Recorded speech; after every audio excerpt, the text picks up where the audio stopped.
खाँदै साँझ गुडको आश्रयमा फर्कन्छ पन्छी।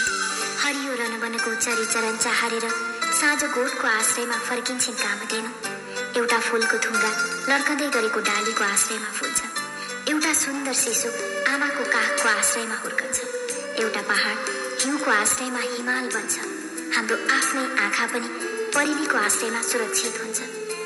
आश्रय सृष्टिको नियम हो, सृष्टि आश्रयको सन्तुलन। गीतको आश्रय सङ्गीत, सङ्गीतको आश्रय गायन। गीत, सङ्गीत र गायनको आश्रय कोमल मुटु र भावनात्मक मन हुने श्रोताहरू।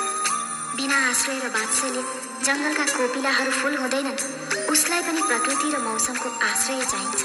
हो, तपाईहरूको आश्रयको एउटा अजम्बरी फूल फेरि एकपटक मगमगाउँदै तपाईको न्यानो आश्रयमा आएको छ, आफ्नो तागतको जोरदार बसन्त लिएर। अनि ऊ समर्पित छ तपाईको मायाको आश्रयमा।